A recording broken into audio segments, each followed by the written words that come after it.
इस दुनिया की सबसे ऊंची इमारत बुर्ज खलीफा, जिसकी हाइट करीब 828 मीटर है।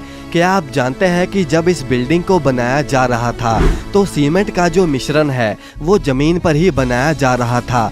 अब आप इसकी हाइट का अंदाजा कुछ ऐसे लगा सकते हैं कि सीमेंट ऊपर ले जाते समय रास्ते में ही ऊपर सूख जाया करता था।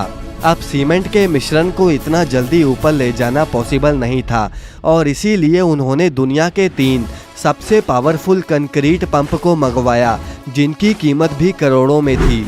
अब दोस्तों, इसके अलावा क्या आप जानते हैं कि बुर्ज खलीफा की जमीन के नीचे कितना सारा सरिया डाला गया है? आखिर क्यों बुर्ज खलीफा के काम को बीच में 1.5 सालों के लिए रोक दिया गया था? और आज के टाइम पर बुर्ज खलीफा की एक दिन की कमाई कितनी होती है? इन सभी सवालों के जवाब जानने के लिए आप बस वीडियो के लास्ट तक हमारे साथ बने रहिए। तो चलिए वीडियो को शुरू करते हैं। दोस्तों, अगर हम बुर्ज खलीफा के टॉप फ्लोर की बात करें तो वहां से कहा जाता है कि पड़ोसी देश ईरान को भी देखा जा सकता है। वैसे तो इस दुनिया में बहुत कम लोग हैं जो कि बुर्ज खलीफा के टॉप फ्लोर पर गए होंगे और वहां पर जाकर खाना खाया होगा, क्योंकि दोस्तों वहां पर सिर्फ एक टाइम का खाना 7 से 8 लाख रुपयों में पड़ता है। बुर्ज खलीफा की जो विंडोज हैं वो देखने में ऐसा लगता है कि नॉर्मल सा ग्लास है, लेकिन आपको बता दें कि पहले यहाँ पर नॉर्मल ग्लास ही लगाया गया था, लेकिन उस समय अंदर का टेम्परेचर 100 डिग्री तक पहुँच गया था, जितने में तो पानी भी उबलने लगता है। अब ऐसी सिचुएशन में अगर कोई इंसान अंदर चला गया तो आप सोच सकते हैं कि आखिर उसका क्या हाल होगा। अब दोस्तों, अगर इस केस में एसी लगवाते तो बिजली का खर्चा ही हर महीने करोड़ों रुपयों में आता, जो कि बिल्कुल भी एफिशिएंट नहीं था और इसका सलूशन ढूंढने में उन्हें करीब 1.5 साल लग गए। अब मशहूर इंजीनियर जॉन जिराफा ने एक खास तरह के ग्लास को बनाया जो कि सूरज की यूवी रेस से गर्म नहीं होते थे। अब ये ग्लास $40,000 का था और ऐसे में यहाँ करीब 24,000 पैनल लगने वाले थे। अब हुआ यूं कि उन्होंने इस कॉस्ट को कम करने के लिए बुर्ज खलीफा के पास में ही उस ग्लास की फैक्ट्री बना ली और इस तरह उन्होंने करोड़ों रुपयों का खर्चा दिमाग का इस्तेमाल करके बचा लिया। आपको पता होगा कि पहले बुर्ज खलीफा की जमीन रेत से भरी हुआ करती थी और ऐसे में आप सोच सकते हैं कि बुर्ज खलीफा जैसी अगर कोई ऊंची या फिर महंगी बिल्डिंग उस पर बना दी जाए तो वो कभी भी गिर सकती है और बुर्ज खलीफा तो उस पर खड़ा ही नहीं हो पाता। अब इसके लिए बुर्ज खलीफा के नीचे स्टील के हजारों टन के पाइप्स डाले गए ताकि बुर्ज खलीफा की फाउंडेशन स्ट्रॉन्ग बन सके।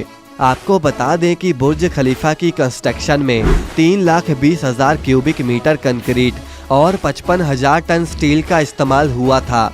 एक अंदाजे के हिसाब से देखें तो कंक्रीट और स्टील पाइप्स का वजन ही करीब 200 हाथियों के बराबर होगा।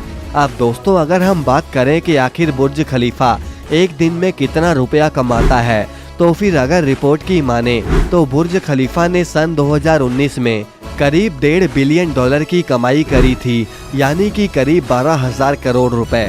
और अगर एक दिन की बात करें तो बुर्ज खलीफा हर रोज 32 करोड़ रुपए की कमाई करता है, जो कि कोई छोटी बात नहीं है।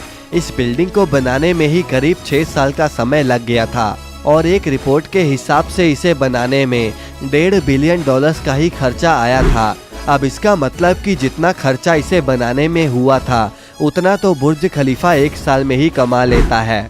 और आप समझ गए होंगे कि आखिर बुर्ज खलीफा का दुबई की जीडीपी में क्या रोल होता होगा। दोस्तों, कई लोगों को ऐसा लगता है कि बुर्ज खलीफा के ऊपर कोई 10 से 15 फीट का पाइप लगाया गया है, लेकिन एक्चुअल में ये पाइप करीब 136 मीटर लंबा और 350 टन वजनीय है। इस पाइप को इतना ऊपर तक ले जाने के लिए आज तक कोई भी क्रेन नहीं बनी थी, क्योंकि ये काफी वजनीय भी था। लेकिन अगर इंजीनियर्स ना होते तो शायद ही बुर्ज खलीफा जैसी कोई चीज इस दुनिया में खड़ी हो पाती। बुर्ज खलीफा के उस पाइप को 3 टुकड़ों में डिवाइड कर दिया गया और एक एक करके ऊपर ले जाकर असेंबल किया गया। आपको बता दें कि बुर्ज खलीफा की सिर्फ खिड़कियों को ही साफ करने में हर हफ्ते करोड़ों रुपयों का खर्चा आता है।